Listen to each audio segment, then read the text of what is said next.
Welcome to the second video update of my Kickstarter project. It is not daily because ain't nobody got time for that. So I've got a couple things that I want to tell you about. First of all, the question was brought up that if you donate in the highest tier, do you still get the things in the other two tiers? And the answer is yes. I guess I thought that was just implied or I didn't write it down, but yes, so for example, if you give in the second tier, then your name will be added to the sponsors list and you'll get the call or message of thanks. If you donate to the highest, you'll get the book, you'll get your name listed, and you'll get the call. So just to clarify, it goes like that. It's all inclusive. So second thing, you may have noticed that on Twitter, and I think sometimes on Facebook, I've started a hashtag called Find Ellen. There's a weird part of me that I'm not going to say obsessed because that makes it sound unhealthy, and I think it's perfectly appropriate, that I love Ellen Degeneres. I think she's awesome. And a lot of times when my family would be going through stuff and when my dad got sick or when we wouldn't have a lot of money, I kept thinking, if I could just talk to Ellen, I know that she would help us out. Like, I know that she's a good person. And I have been, convicted at times where she's not God. And I don't, I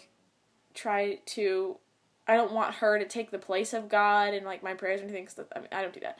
But I trust God, but I think that He works through people. And I think that it would just be really cool if Ellen could find this and help us out. So, if you want to, you can tweet things at Ellen Degeneres, or you can use the hashtag #FindEllen, and we can just see what happens, because I'm just putting it out there that I love you, Ellen. I think that you could help us out, and you're really cool, and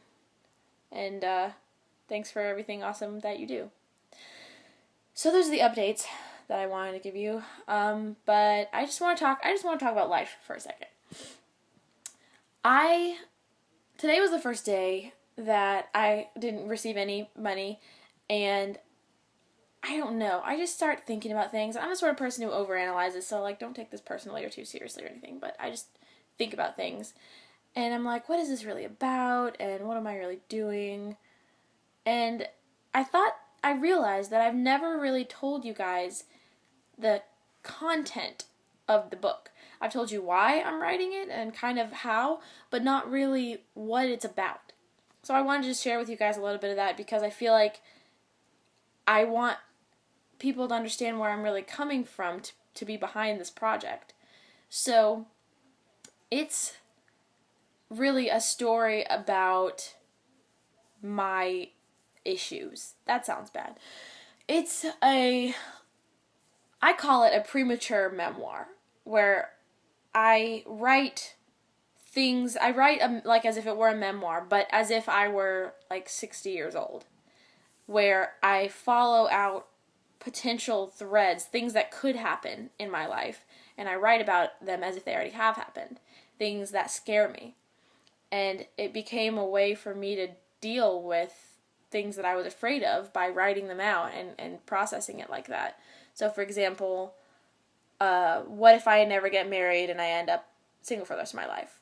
Just what would that look like? What would happen if I find out I can't have kids? Things that are important to me and that I feel were hindering my present day existence, because I was so worried about the future and things that would happen. And a lot of it's a combination of a chronicle of things that I've been through and just hard times and stuff that I've gone through, and then on top of that, things that I'm scared will happen. And it's really just an outpouring of my fears and my anxiety, and it really helped me process things, and I feel like it could help other people process things too, because people have a lot of similar fears. And I don't know, the project is not just because I want to be a writer, or it's not just because my dad is sick. It's because I needed something to use as a way to process all these fears and all these moments of anxiety. I mean, I would have panic attacks about stuff that hasn't happened yet, and that's ridiculous. And that's why it's titled Putting My Future to Rest. It's me putting to rest these things that haven't happened yet so that I can actually live in the present. So I don't know if that's relatable to anyone at all, but I just wanted to let you know that that's what it's really about. And I am not depending on you guys to make this happen because it's already happened. I've already written it.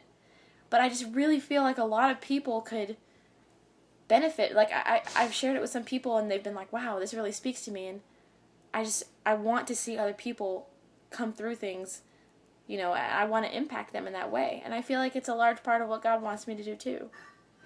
So, anyway, that's all I have to say for today. It's been a little longer than my other updates, or I've only done one, but whatever.